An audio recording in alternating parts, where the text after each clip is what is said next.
I was 18 years old when I got married. I belonged to a very conservative family, a Baloch family, where good daughters never say no to their parents. My father wanted me to get married, and all I said was, if that makes you happy, I'll say yes. And of course, it was never a happy marriage. Just about after 2 years of getting married, about 9 years ago, I met a car accident. Somehow my husband fell asleep and the car fell in the ditch.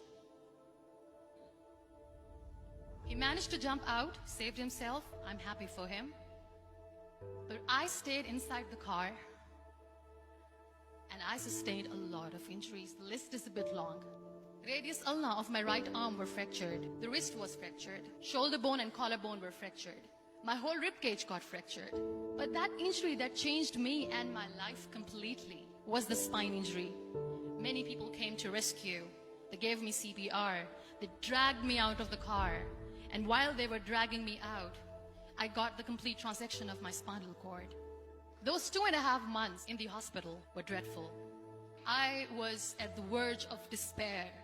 One day, doctor came to me and he said, well, I heard that you wanted to be an artist, but you ended up being a housewife. I have a bad news for you. You won't be able to paint again. Next day, doctor came to me and said, your spine injury is so bad, you won't be able to walk again. I took a deep breath and I said, it's all right.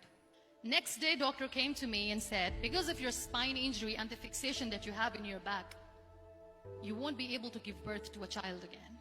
That day, I was devastated. I started to question my existence. Why am I even alive?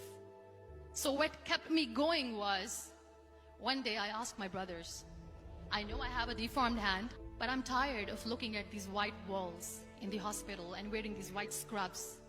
Bring me some colors, bring me some small canvas. I want to paint. So the very first painting I made was on my deathbed, where I painted for the very first time. What an amazing therapy it was. Without uttering a single word, I could paint my heart out. I could share my story. People used to come and say, what lovely painting. So much color. Nobody could see the grief in it. Only I could. And that day I decided that I'm going to live life for myself. I am not going to be that perfect person for someone. I am just going to take this moment and I will make it perfect for myself. That I'm going to fight my fears. So I wrote down one by one all those fears. And I decided that I'm going to overcome these fears one at a time. You know what was my biggest fear? Divorce. But the day I decided that this is nothing but my fear, I liberated myself by setting him free. And I made myself emotionally so strong that the day I got the news that he's getting married, I sent him a text that I'm so happy for you and I wish you all the best.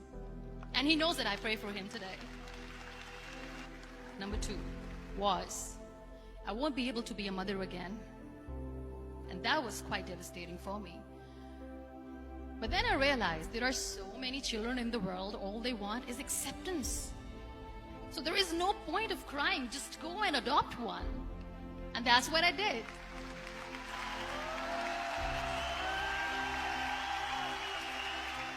I gave my name in different organizations, different orphanages, and I waited patiently. 2 years later, I got this call from a very small city in Pakistan. I got a call and they said, are you Muniba Mazari? There is a baby boy and would you like to adopt? I could literally feel the labor pain. I said, yes, I am going to adopt him. I am coming to take him home.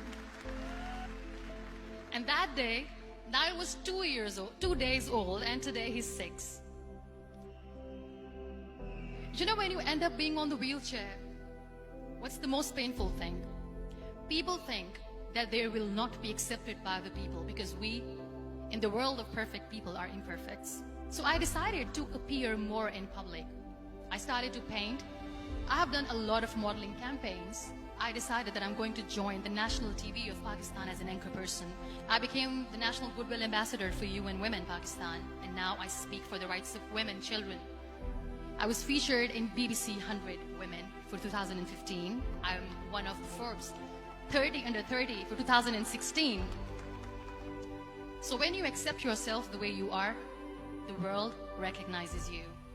It all starts from within. We have this amazing fantasy about life. This is how things should work. This is my plan. It should go as per my plan. If that doesn't happen, we give up. I never wanted to be on the wheelchair. Never thought of being on the wheelchair. This life is a test and a trial, and tests are never supposed to be easy. So when you are expecting ease from life, and life gives you lemons, then you make the lemonade, and then do not blame life for that. It is okay to be scared. It is okay to cry. Everything is okay, but giving up should not be an option. They always say that failure is not an option. Failure should be an option, because when you fail, you get up, and then you fail, and then you get up, and that keeps you going. Embrace each and every breath that you are taking. Celebrate your life.